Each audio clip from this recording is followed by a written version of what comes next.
Anne-Marie Petitjean est professeure de littérature française des 20 et 21e siècles et de création littéraire à CY Cergy Paris Université. Elle est membre de l'UMR Héritage et porte le séminaire Écriture créative en formation dans lequel nous nous trouvons depuis 14 heures aujourd'hui. Elle a beaucoup de publications, citons notamment Fiction documentée en 2020, avec Violaine Oudard-Méraud, La recherche création littéraire chez Peter Lang en 2021. La littérature par l'expérience de la création, théorie et enjeu paraîtra prochainement aux presses universitaires. En septembre, nous dit-on, aux presses universitaires de Vincennes. Et ta communication s'intitule « Présence d'Annie Ernaux dans les travaux de recherche-création ». Et comme la journée a été très bien orchestrée, effectivement, tout s'enchaîne bien depuis Sarah Granero. À toi, je te laisse. Tu as tout réorganisé le programme, je te fais remarquer, mais en fait, c'était tout à fait pertinent. Donc, bravo, bravo. Donc, je suis pas la cheville régulière, c'est toi. Donc, merci beaucoup. Je vais essayer d'aller vite, mais effectivement, en fait, ce que j'avais préparé est vraiment en lien avec ce que l'on vient de dire, en fait, sur la recherche-création, vraiment, à la fois Alain et Sarah. Et je vous remercie, en fait, d'avoir tendu la perche vers ce point de clôture là. Donc, ce que je vous propose à présent, c'est vraiment de passer de l'atelier d'Annie Ernaux, on en a beaucoup parlé et très précisément jusqu'à présent, à l'atelier des étudiants en création littéraire qui vont insérer éventuellement l'œuvre d'Annie Ernaux dans leur corpus d'études. Voilà, on passe d'un atelier à l'autre, de l'atelier de l'écrivaine émérite à l'atelier des étudiants qui tentent d'aller vers ce cheminement dans la création. Donc, les questions, c'est quel usage peuvent-ils faire dans leur mémoire et travaux de la convocation de l'œuvre d'Annie Ernaux? Comment adossent-ils son œuvre de manière à la fois réflexive et créative à leurs travaux? Et en fait, que chercher dans son écriture pour écrire soi-même, de manière générale.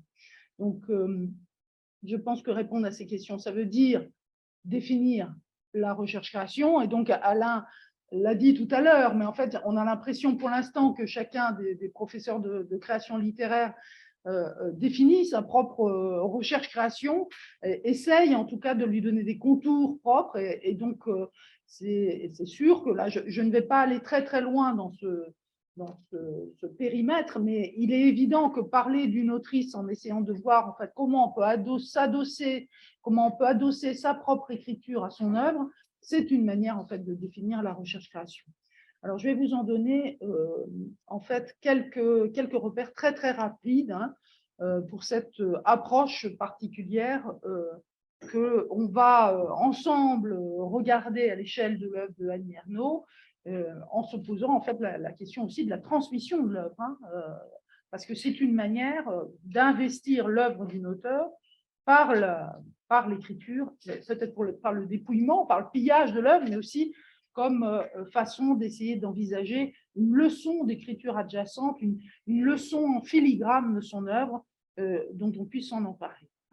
Alors tout d'abord, je voudrais préciser que j'ai essayé de faire une enquête dans des mémoires, à la fois de master soutenu et de DU, puisqu'ici on a un diplôme propre à l'université, un diplôme d'écriture créative et métier de la rédaction, qui donne aussi des mémoires à double volet, à la fois créatif et réflexif. Donc j'en ai dépouillé un certain nombre, une cinquantaine, et je m'attendais vraiment à une récolte formidable de beaucoup de mentions d'Annie Ernaux.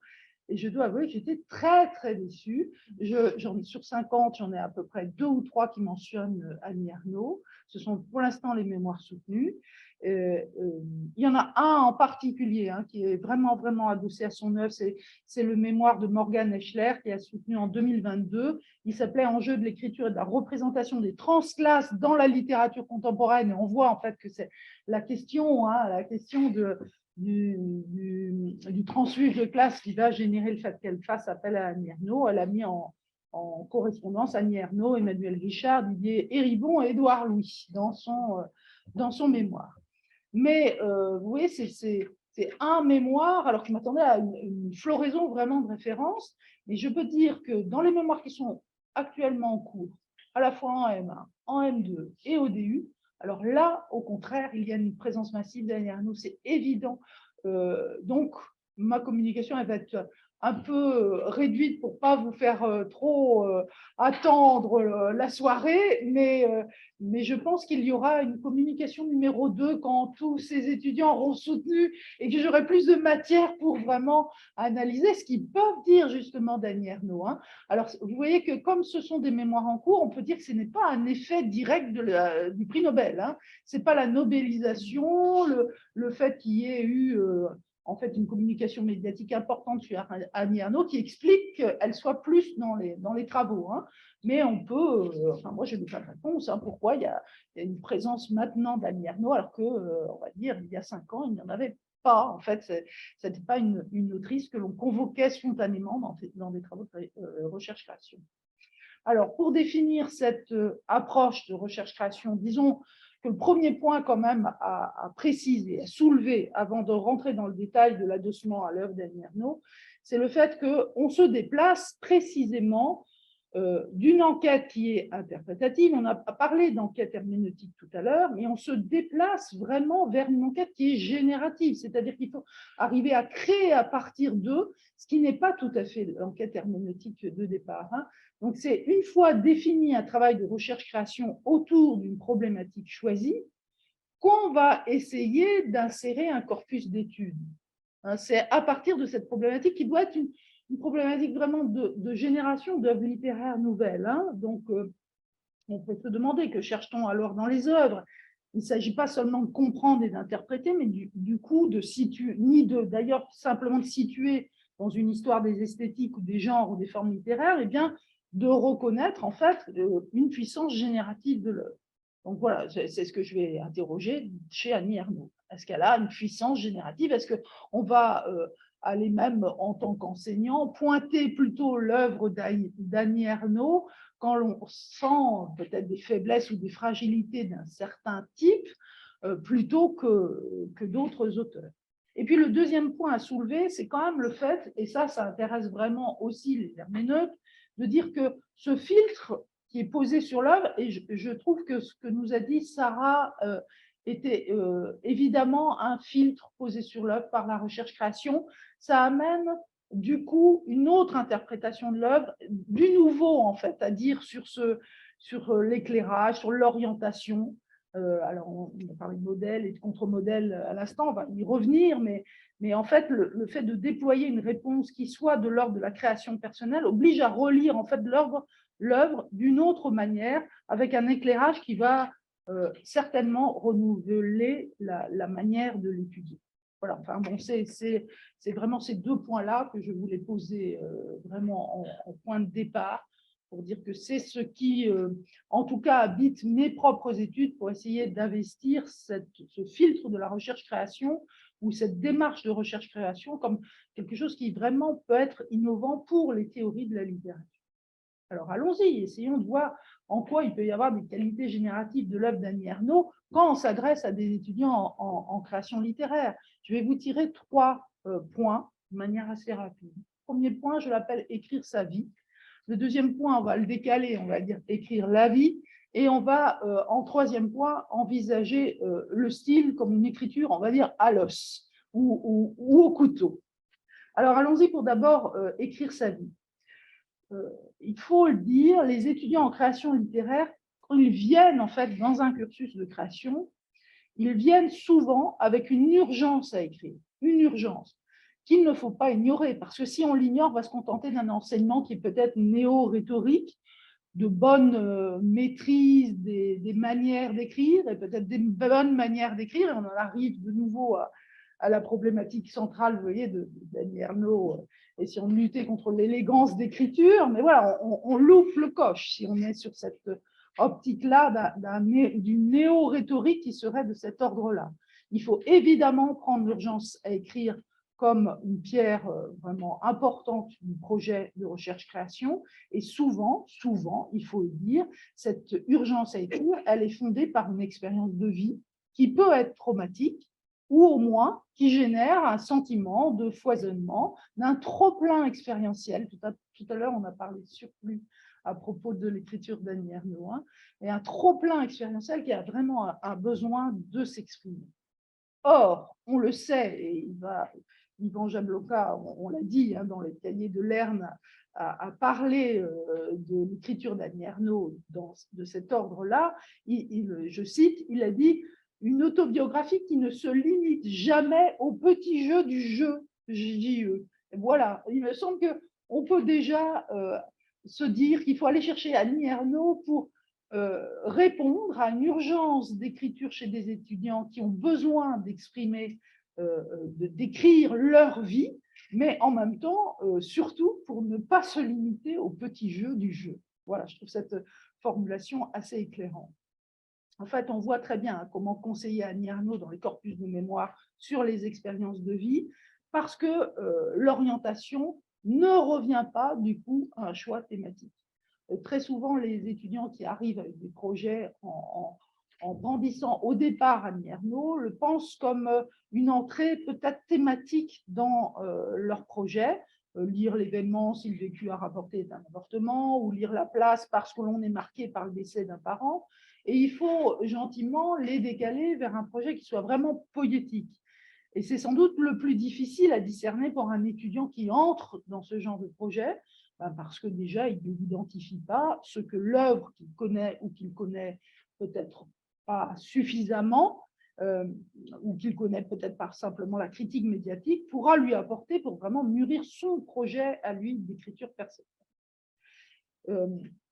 Et ce choix poétique, c'est sans doute mieux défini, il est sans doute mieux défini aujourd'hui dans les parcours de recherche-création. Et voilà, c'est une hypothèse que je fais, mais si les travaux en cours en recherche-création sont plus portés maintenant à intégrer Annie Ernaux dans leur corpus, c'est peut-être pour cela, c'est parce qu'on a acquis sans doute, je pense, une maturité critique suffisante maintenant pour dire que la recherche-création, elle est fondée non pas sur une mise en corrélation avec des thèmes empruntés dans les corpus d'œuvres, mais bien avec quelque chose de beaucoup plus profond dans l'écriture de l'auteur choisi, et donc dans la fameuse caractérisation, alors on ne va pas dire d'une poétique, mais d'une poétique, vous savez, la fameuse distinction que fait Valéry entre l'idée d'une poétique qui serait une caractérisation des écritures, et de l'autre côté, une poétique, c'est-à-dire ce qui force justement à créer du nouveau, et donc à être dans la poéticité.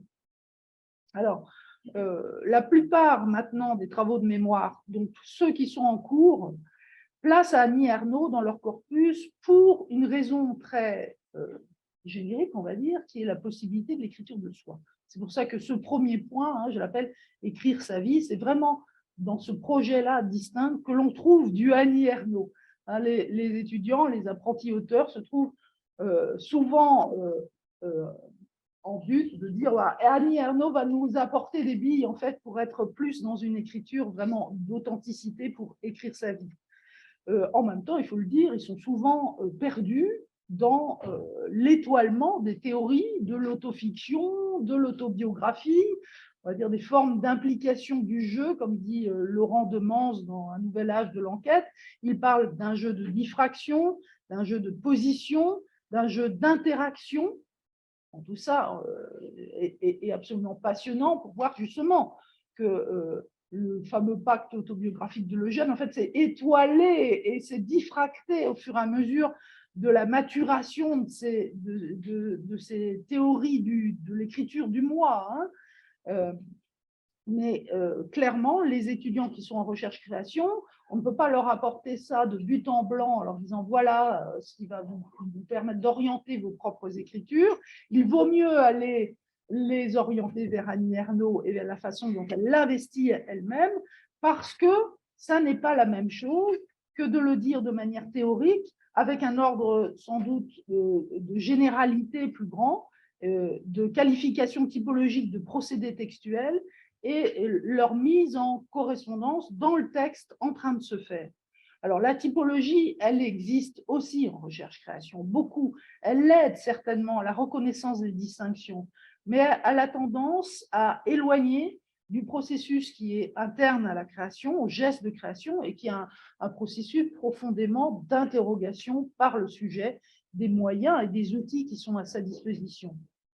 On peut dire donc dans un premier temps qu'il faut à la fois, quand on est un étudiant en recherche-création, connaître la théorie et en faire revivre les principes dans le mouvement de son écriture personnelle. Ça, c'est le premier temps. Mais dans un second temps, qu'il faut aller jusqu'à les comprendre et les intégrer jusque dans ce mouvement que je viens de qualifier d'hésitation, jusque dans le tremblement, jusque dans l'erreur rectifiée. Tous ces termes-là, en fait, je peux les emprunter aux théoriciens qui sont en fait les fondateurs, hein, les ancêtres, on va dire, de cette optique de recherche-création qu'on peut aller chercher chez Valéry et qu'on retrouve maintenant chez Agenben, mais qui, bien sûr, a comme passage absolument éclairant et absolument essentiel les pragmatistes américains et John Dewey en particulier. Donc, l'aide apportée par la lecture d'Annie Ernaux est dès lors bien d'une aide à ce que j'appelle une saisie créative et qui est pensée, cette saisie créative, dans le cœur de l'écriture personnelle comme bien, un point d'acmé par rapport à une saisie critique. Donc, ce n'est pas ni une opposition, ni quelque chose qui est à éliminer ou à penser comme non éclairant ou un complément, hein, de la saisie créative, mais bien comme quelque chose qui va être au-dessus de la saisie critique. Il faut commencer par avoir la saisie critique pour avoir la saisie créative dans le geste de l'écrivain, en tout cas pour l'écriture du monde.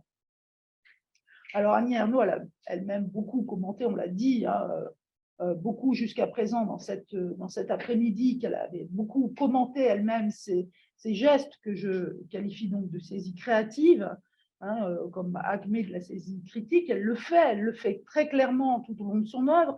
Et je vais dire quelque chose que je n'ai pas assez entendu, je trouve, dans cet après-midi. J'en suis ouverte tout à l'heure à Pierre-Louis, mais son activité de professeur au CNED, la correction de copies, l'invention de sujets de dissertation, elle l'a toujours pensé comme étant une entrave, finalement, son travail d'écrivaine. Elle a montré que c'était ce qui avait permis son autonomie financière et morale, mais en même temps, elle a montré, et puis de toute façon son œuvre le montre clairement, qu'à partir du moment où elle est en retraite, en fait, ça prend une ampleur, son travail d'écrivaine, et que effectivement, il y avait une certaine entrave au fait d'être dans une activité de penser l'écriture de manière distanciée, peut-être critique, et de manière professorale. Mais il me semble bon de reconnaître, alors peut-être avec un pas de côté par rapport à ce qu'elle dit elle-même, hein, peut-être au corps défendant d'Annie Ernaux, de dire que son activité professorale l'a armée, plus que tout autre, à intégrer dans le cœur de son geste de création cette fameuse évaluation critique qui permet au geste de création, j'en suis absolument persuadée, d'être poussé aussi loin. Voilà, cette manière d'insérer le métadiscours, il y a quelque chose quand même d'une habitude, d'une compétence qui a été exercée par l'activité professorale. Et il y a ainsi une forme de performativité réflexive dans l'écriture ernausienne qui, d'après moi, correspond, et je suis d'accord tout à fait avec Violette, comme d'habitude, me direz-vous, mais qui correspond trait pour trait à ce qu'on recherche en fait dans les écritures créatives, cette fameuse écriture aboutie que les étudiants recherchent et qui cultivent dans les cursus d'écriture créative avec l'aide, je l'espère, de leurs enseignants. Alors, Élise Hugueny-Léger, dans un article de French Studies, a d'ailleurs montré combien il est opératoire de situer son écriture non seulement dans une histoire des œuvres, mais aussi dans une histoire des théories littéraires. Donc là, on voit que vraiment son écriture est particulière parce qu'elle peut se situer dans les deux, en fait, hein, à la fois dans l'histoire des œuvres et dans l'histoire des théories littéraires. Et Élise explique qu'Annie Ernaux écrit la place à un moment clé de la théorisation de l'écriture autobiographique, hein, quand ce genre, dit-elle, commençait enfin à dessiner ses propres contours pour mieux les effacer. Et Annie Ernaux répond d'ailleurs aux théoriciens qui ont dessiné les contours, hein, le jeune Dubrovsky.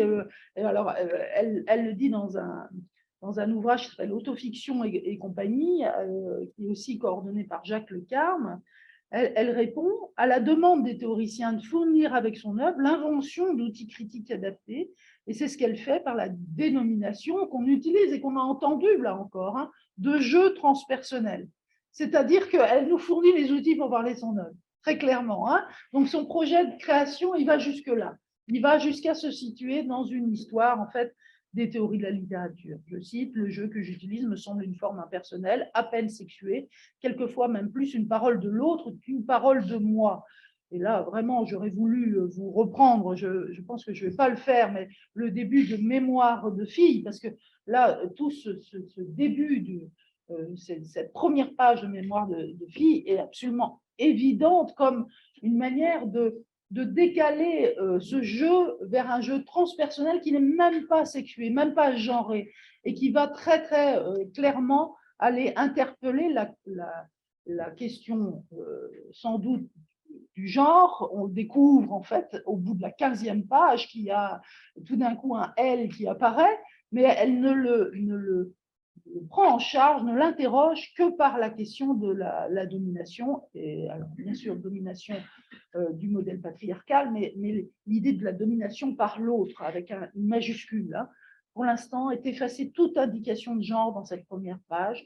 On peut être un homme, on peut être une femme et se trouver absolument de la même manière engagé dans cette réflexion sur la domination qu'on a ingérée en soi et qu'on est prête à retrouver avec un certain appétit, en fait, dans l'interlocution avec l'autre. Hein. C'est une page absolument superbe et qui montre qu'il y a un point névralgique dans l'écriture qui est la naissance de la conscience de soi et peut-être une renaissance de la conscience à soi, parce que c'est vraiment ça le récit hernosien, hein, c'est la renaissance de la conscience à soi qui se départit progressivement, on va dire, de l'englument d'une domination. Voilà, donc faire lire Annie Ernaux pour toutes les étudiantes et les étudiants qui s'interrogent en fait sur les identités genrées, qui s'interrogent sur la conscience de la domination exercée par les autres, ces questions qui sont vraiment très, très prégnantes dans les cursus en recherche-création.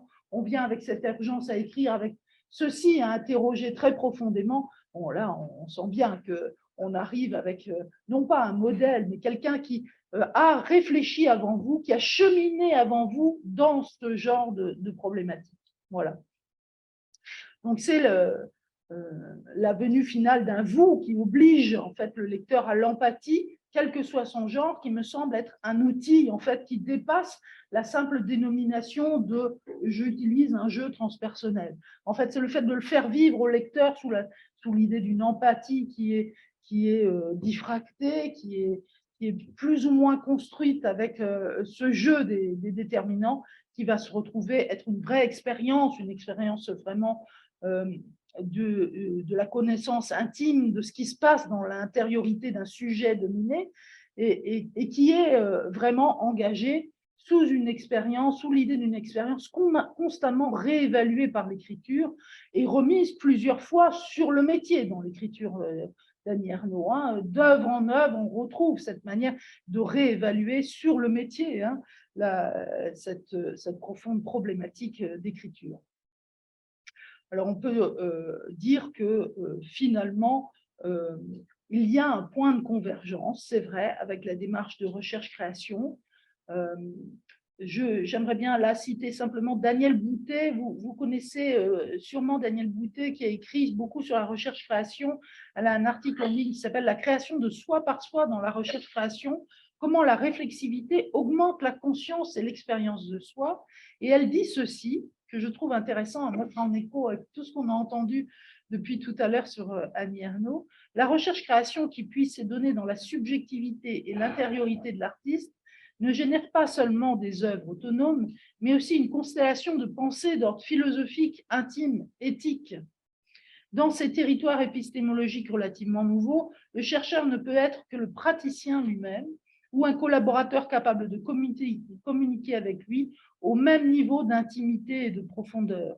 Lorsqu'elle est capable d'atteindre ces niveaux de l'expérience, la recherche-création entraîne toute la dynamique créatrice dans une spirale complexe engendrée par la réflexivité, dans laquelle l'œuvre et l'artiste ont déployé des potentiels visionnaires concernant autant l'art comme tel que la condition humaine. Bon, là, je pense on l'a beaucoup entendu.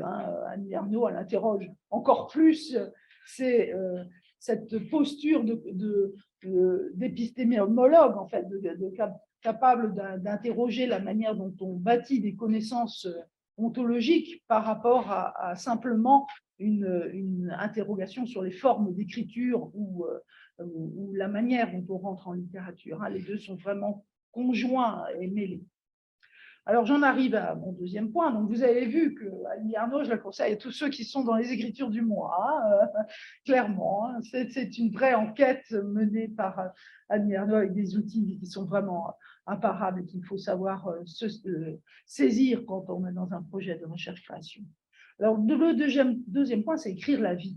Parce que c'est le titre choisi par Annie Ernaux dans le quarto. Ça n'est pas écrire sa vie, c'est bien écrire la vie. Donc, elle a réaffirmé que, en fait, il ne s'agissait pas simplement d'un projet autobiographique, mais qu'on passait du particulier au général. Je pense qu'on l'a beaucoup entendu depuis tout à l'heure.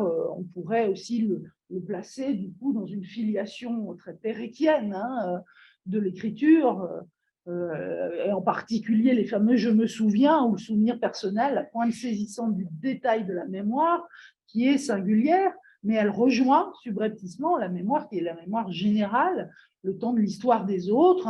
On l'a bien entendu, et vous savez combien c'est quand même la lecture des années qui permet de le saisir le plus étroitement, cette ligne d'écriture qui est tenue vraiment très constamment par Annie Ernaux, mais qui en arrive là dans les années à un vrai panorama d'une époque traversée par en fait toute son enquête menée à travers tous ses autres ouvrages. Et là encore, Annie Ernaux nous fournit les outils pour dénommer ce qu'elle a forgé en parlant d'auto-socio-analyse. Et ce faisant, elle parle d'expérience. Il faut, je pense, parvenir à distinguer en quoi, justement, le fait qu'elle parle d'expérience, que ce soit une approche très expérientielle de la création littéraire, n'est pas l'exact équivalent d'une construction de connaissances par une analyse distanciée des œuvres fixées dans la bibliothèque ad aeternam. Auto-socio-analyse, alors on l'a déjà dit depuis tout à l'heure, c'est vraiment une perspective très bourdieusienne, dans le journal de création, dans l'atelier noir, dans les passages publiés dans le cahier de Lerne, on voit beaucoup la figure, la pensée de Bourdieu qui sont présentes de place en place, en fait, dans la manière dont on peut réfléchir son écriture. Mais tout en se situant dans ce courant, la forme qu'Annie Ernaux donne à sa pensée du réel me semble s'inventer d'une manière très particulière quand elle utilise l'expression d'auto-socio-analyse. Et je pense vraiment que c'est très proche de ce que l'on demande aux étudiants en recherche-création, dont la quête, ou peut-être l'enquête, si on utilise la terminologie de Dewey, il parle lui toujours d'enquête, enquête littéraire pour alimenter sa propre écriture, demande à être située à la fois dans un contexte de création, dans une histoire des formes, dans des enjeux de la création, et dans une histoire de la pensée, des connaissances transdisciplinaires, qui ne pensent pas la littérature comme une bulle esthétisante, pensons à ce que dit Alexandre Geffen dans l'idée de littérature, mais bien qui essaye de dégager la littérature, dans la littérature, des enjeux qui sont vraiment d'intervention dans le monde social. Et si on prend d'ailleurs, je trouve, l'entreprise littéraire d'Annie Ernaux comme une enquête éminemment ethnographique. On a cité tout à l'heure Gisèle Sapiro dans le cahier de Lerne, effectivement, elle montre en quoi il y a correspondance entre le projet d'Annie Ernaux et une étude vraiment ethnographique, en disant que finalement, chez l'ethnologue aussi, on a ce besoin de conduite d'une intériorité de l'observateur. Elle dit ceci, Gisèle Sapiro, dans son effort de se départir de ses propres valeurs, croyances, préjugés, et de s'abstenir de tout jugement, l'ethnographe s'interroge constamment sur sa propre position d'observatrice, dit-elle, et sur son rapport à l'objet. Vous voyez bien qu'elle parle à la fois de l'ethnographe de manière générale et en fait de Annie Ernaux dans son projet d'écrivaine ethnographe. Et il me semble, alors je vais oser ceci, mais il me semble en fait qu'il y a une différence à établir et une différence qui concerne vraiment les étudiants en recherche-création, une différence parce que l'écriture d'Annie Ernaux n'a pas peur des biais subjectifs, alors que l'ethnographe en aura peur. Il va chercher une objectivité de tout cran, alors qu'Annie Ernaux n'en a pas peur. Et elle est dans un projet profondément littéraire. Sa démarche consiste bien à étudier la force des déterminismes sociaux, on est d'accord hein, sur le sujet, mais au cœur d'une utilisation du langage par un sujet très incarné, et donc au cœur de ce que le langage va mobiliser comme type de représentation qui se forme in vivo quand on est en train d'être en position, en situation d'écrire sa propre enquête. Et cet enracinement dans le moi de l'écriture, me semble changer, être un changement absolument radical de la posture de l'enquêteur ethnographe. Là, on construit dans et par le récit, certes, mais on n'a pas peur des biais subjectifs. Au contraire, c'est ça que l'on va même aller chercher dans l'enquête. Hein. Laurent Demanze, vous avez lu ça certainement dans Un nouvel âge de l'enquête, mais il étudie cette faveur de la littérature contemporaine pour ce genre d'enquête ethnologique, ethnographique, mais il dit bien que on peut finalement comprendre une spécificité de l'enquête littéraire comme opacifiant le réel, ne cherchant pas à le clarifier, mais conférant en fait quelque chose qui est la vibration d'un vécu, et non de dégager l'enquête d'une puissance vraiment heuristique d'interrogation du donné. Hein. On est dans la vibration, on est dans l'opacification, on est dans l'interrogation très hésitante qui ne correspond pas exactement à l'objectivation recherchée dans les sciences ethnologiques ou ethnographiques.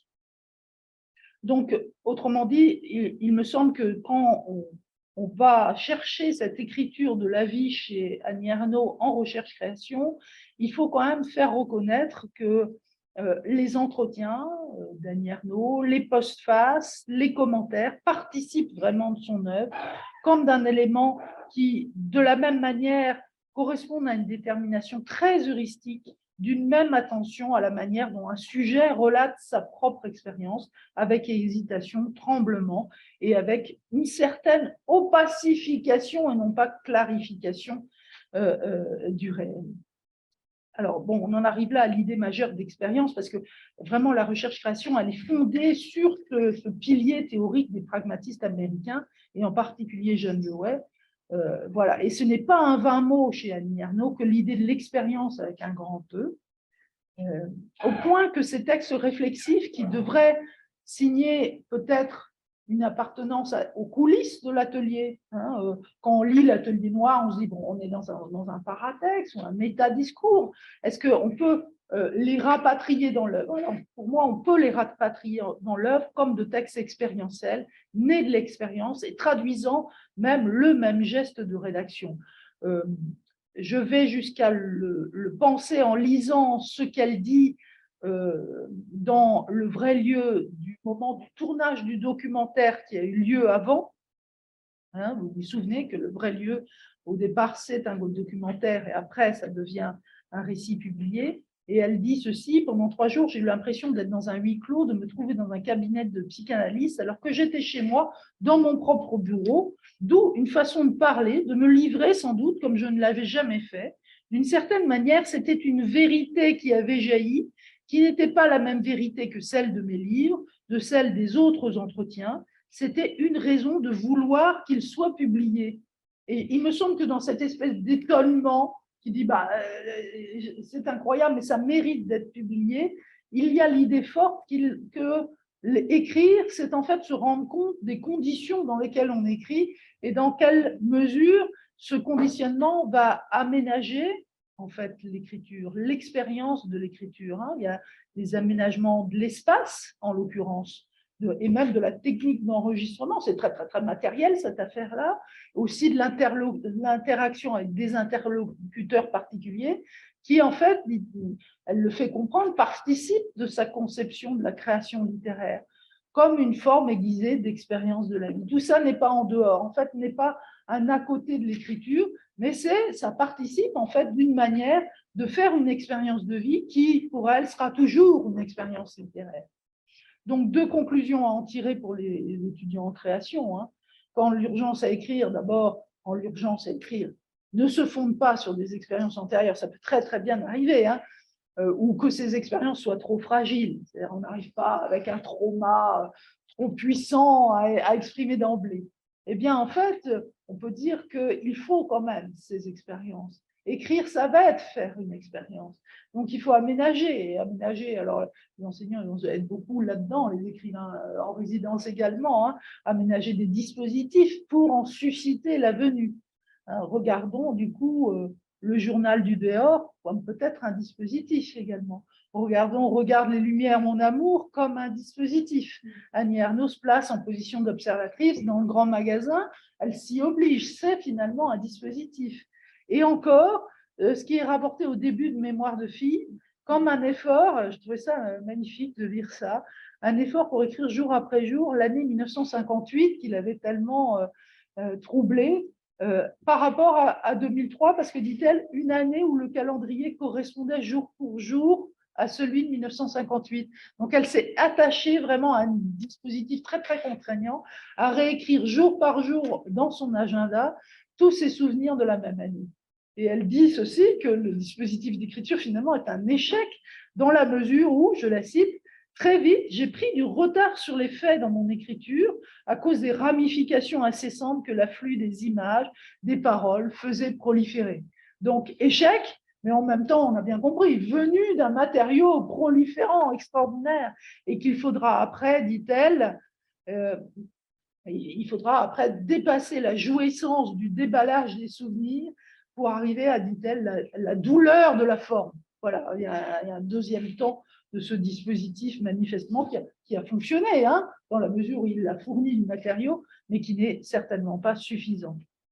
Alors, donc là, on est dans l'idée qu'il y a possibilité de penser aussi des dispositifs dans son écriture, et un dispositif qui est finalement assez proche d'une expérience, certainement parce que c'est déjà une composition choisie, réfléchie, et qui échappe à ce que Agamben en particulier a critiqué en fait dans l'idée du dispositif comme conditionnement des forces extérieures qui s'imposent à l'écrivain, parce que là on est dans un dispositif qui au contraire participe à l'acte de création et oblige en l'occurrence à envisager que ce ne soit pas seulement l'expérience qui appelle l'écriture, mais que ce soit l'écriture qui appelle l'expérience.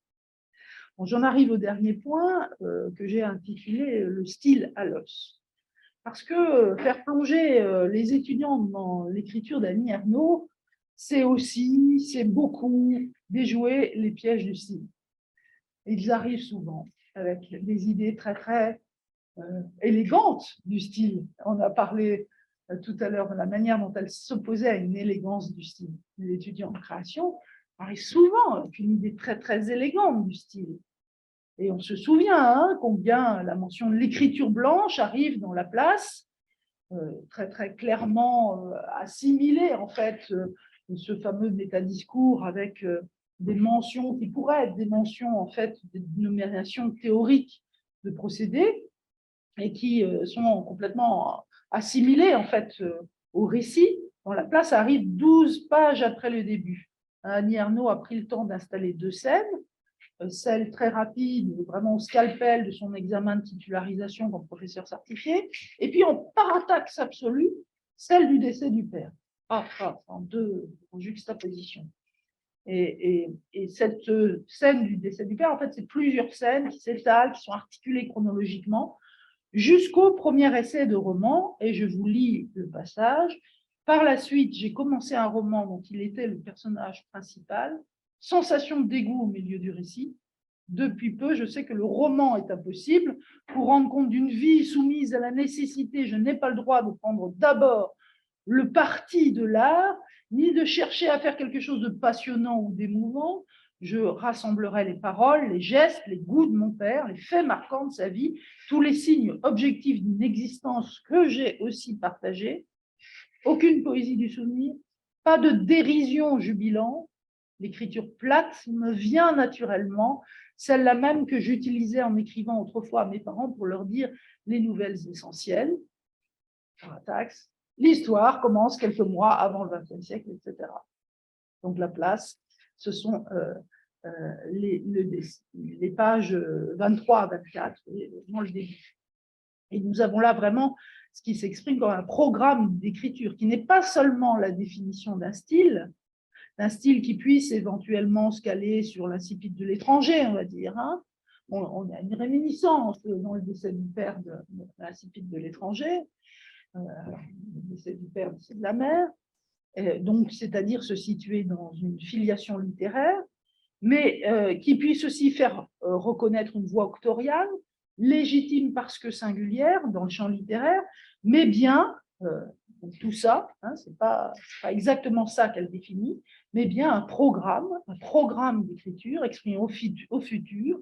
Je rassemblerai les paroles, les gestes, les goûts de mon père, les faits marquants de sa vie, et qui désigne l'entreprise littéraire comme rassemblement, comme glanage. Donc, ce n'est pas le style, hein, c'est une manière d'être, en fait. Ce n'est pas une manière de simplement penser l'écriture en dehors de cette manière d'être. Hein, c'est rassemblement, glanage. Elle est la glaneuse, elle fait la quête de l'autre. Ce qui se rejoint d'ailleurs dans une expression du moi. Hein, la fin de sa phrase, c'est tous les signes objectifs d'une existence que j'ai aussi partagé. Il y a le jeu qui arrive au final, hein, on ne le dissocie pas. Et c'est à ce moment-là qu'on va pouvoir rentrer vraiment dans le récit. L'histoire commence quelques mois avant le XXe siècle. Donc c'est contre une certaine conception de l'histoire à raconter que se définit le projet littéraire. Pas de romanesque, pas de système organisé de personnages. Un personnage principal, on n'en veut pas. Pas de recherche de l'affect du lecteur. On ne veut pas de passionnant, on ne veut pas de l'émouvant. On ne veut même pas d'humour. On ne veut pas de poésie. Hein, il y a toujours une opposition, en fait, hein, très vindicative chez Annie Ernaux. C'est une écriture de l'opposition qui s'exprime par le rejet, par le dégoût. Il y a une recherche vraiment anti-esthétisante menée au nom d'une éthique, vous l'avez bien compris, hein, c'est à ça que je veux en venir, c'est-à-dire que cette anti-esthétique, elle est menée au nom d'une éthique, c'est le père qu'il ne faut pas trahir et soit à travers le père. Et cette éthique majeure, qui est vraiment la colonne vertébrale que je vois, moi, dans l'œuvre ernausienne, vraiment, s'exprime souvent, et encore ici, en termes de lutte sociale, hein, venger sa race. Hein, c'est pourquoi on trouve cette notion, je trouve très étonnante à propos de l'écriture blanche, ici, dans ce passage, de dire qu'elle serait naturelle. Hein, une écriture blanche naturelle, dit-elle. En l'occurrence, en adéquation, dit-elle, avec la correspondance aux parents pour dire les nouvelles essentielles.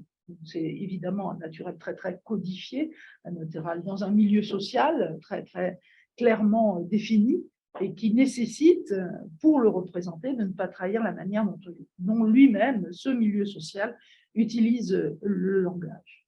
Voilà, bon, on a vu avec Élise tout à l'heure très clairement que cette écriture blanche, en fait, c'était une écriture vraiment très travaillée. Ce non-style, ce qu'on entend par écriture blanche, il serait une écriture du vide, en fait, se travaille assidûment, vous l'avez vu, il y a des stratifications incroyables, de réflexivité critique en plus exacerbée. Il y a clairement un grand travail pour aboutir à cette conscience aiguisée de l'adéquation du projet littéraire au déroulé effectif d'un récit. Hein.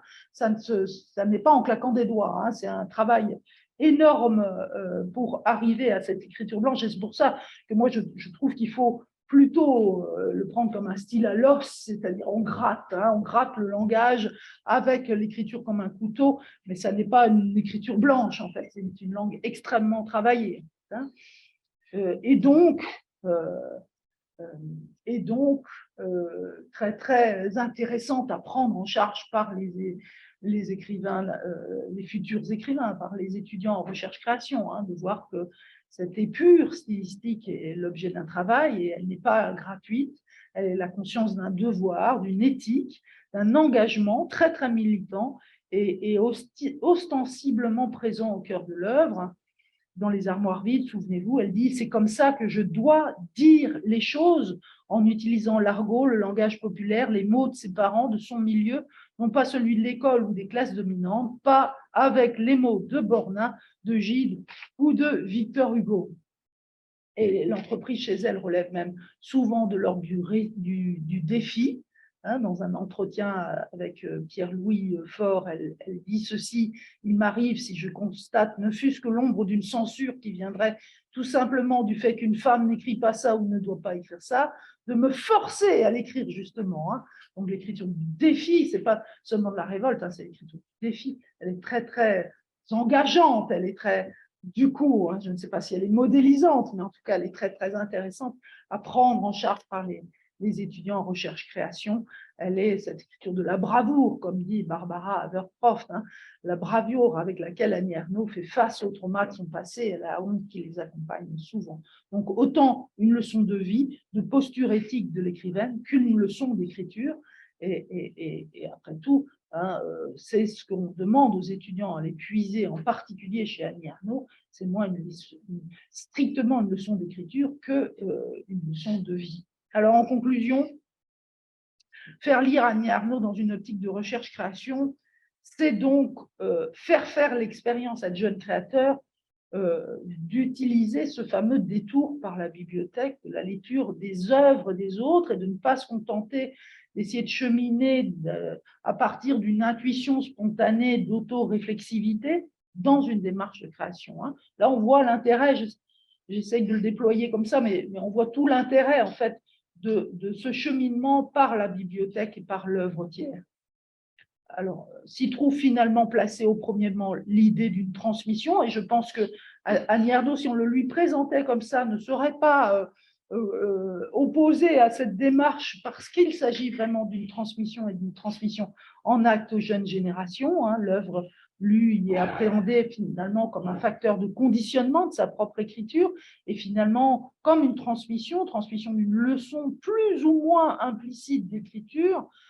Le cheminement profondément réflexif de la composition ernausienne et qui est finalement très, très apparent, pas seulement dans les phases narratives, dans les phases, métacritiques de son œuvre, mais bien dans les phases narratives de l'œuvre, c'est forcément une aide pour de jeunes auteurs et de jeunes autrices. Je termine simplement sur ce point, parce qu'il me semble qu'il faut quand même déjouer la tentation du modèle. Je crois qu'on a commencé à le dire, mais il faut le dire jusqu'au bout. Et dire que s'il y a intérêt d'une imbibition, peut-être d'une nutrition livresque, on pense aux humanistes du XVIe, le fameux détour de la bibliothèque, ça n'empêche pas d'écrire contre l'auteur. Et donc, si on écrit en lisant Annie Ernaux, eh bien, on a le droit, alors c'est Sophie Rabot qui dit qui parle de lire contre l'auteur, moi je parle d'écrire contre l'auteur, mais il n'y a pas à s'empêcher d'écrire contre l'auteur. D'ailleurs, Annie Ernaux, si vous avez vent de ce qu'elle a dit sur Marcel Proust, et en particulier dans la conférence au Collège de France qu'elle a donnée dans le cadre du séminaire d'Antoine Compagnon, elle a bien montré qu'elle était passée dans son propre cheminement de cette fascination pour l'auteur qui était Marcel Proust, qui était d'abord une incitation très, très scolaire sur un modèle très rhétorique d'imitation, à une écriture qui devient une écriture contestataire et qui trouve sa propre voie d'expérience, mais qui est une expérience qui prend au sérieux en fait ce que nous pointe Proust dans son écriture comme de l'ordre de l'expérience mnémosique, c'est vraiment l'expérience vécue. Et c'est ça qu'elle va essayer de contester et qu'elle va reconstruire d'une manière différente parce que son expérience mnémosique, elle n'est pas du même ordre que l'expérience proustienne. C'est ce qu'elle explique dans cette conférence. Clairement, il y a discordance, mais discordance qui n'est pas une discordance purement superficielle de style ou de manière de rentrer dans la littérature. C'est une discordance par rapport à l'expérience vécue. Elle ne peut pas arriver à reconstruire elle-même dans son propre vécu c'est l'expérience de la mémoire exactement de la même manière que le fait Proust. Elle le fait différemment et c'est ce qu'elle déploie dans son œuvre et qui fait son style si singulier. Voilà, comment dire, lire, comprendre, analyser l'œuvre, s'en imprégner ne veut pas dire forcément l'imiter, ni l'ériger en modèle, mais bien placer sa propre œuvre dans le prolongement d'une suite de tâtonnements, d'une suite d'expériences littéraires. Et cette fameuse suite infinie, eh bien, c'est ce que l'on appelle la littérature.